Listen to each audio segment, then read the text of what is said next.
Aduh, aku nggak kebayang sih kalau misalnya jadi Elma nih.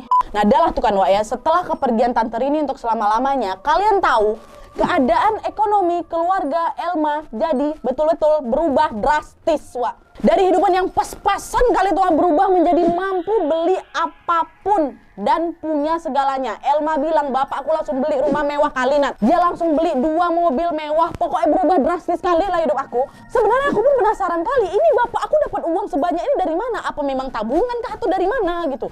Dan yang bikin aneh lagi nih, Wak ya, setelah Tante Rini meninggal, Om Harun ini malah jadi semakin aneh. Om Harun nggak boleh ngizinin Elma nih masuk ke dalam kamarnya. Apapun alasannya nggak boleh. Dan setiap malam Jumat, Nat, bapak aku nih selalu kayak kasih bungkusan putih di setiap pojok rumah. Dan kadang juga nih, Wak ya, tiap malam Elma nih selalu kayak ngedengar suara perempuan ketawa, terus ada suara gedoran pintu. Dan bahkan pernah pada suatu hari Elma nih kayak ngelihat ada orang mondar-mandir gitu di depan kamarnya. Pas Elma cek, nggak ada siapa-siapa.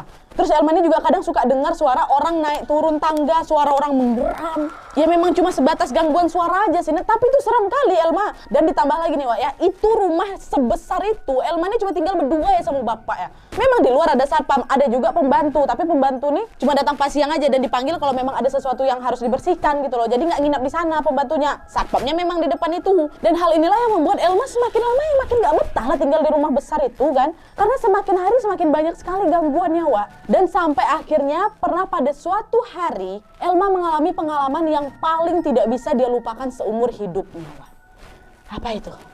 Nah, jadi ceritanya di waktu malam hari si Elma ini kayak mau ambil minum lah gitu di dapur. Dah dia keluar kamar, mau jalan nih turun ke dapur kan. Waktu sedang berjalan ini, Wak, tiba-tiba Elma dengar ada suara orang rame kali tuh di dapur. Kayak ada suara orang lagi jamuan makan lagi tuh rame. Nah, mendengar hal itu sebenarnya Elma ini udah takut. Kok ada orang tengah malam kayak gini makan di meja makan aku, sementara aku cuma tinggal di sini berdua ya sama bapakku. Apa jangan-jangan hantu? Kata dia kayak gitu kan. Atau jangan-jangan teman papa yang datang. Nah, penasaran si Elma ini. Nah, karena penasaran ya udahlah dia coba cek. Turun dia betulan, Wak, menuju ke dapur.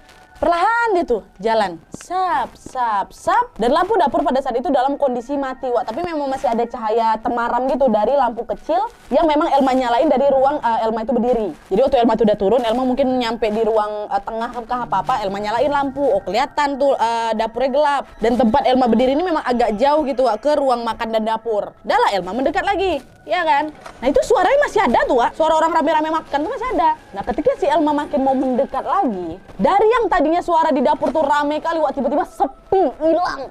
Pas si Elma ini sampai di depan kontak lampu dapur. Dah, jadi macam speaker lagi nyala, kalian cabut. Kayak gitulah. Elma belum nyampe kali nih, dia masih berdiri di depan kontak lampunya dapur. Dan dalam keadaan temaram itu Elma masih bisa lihat sama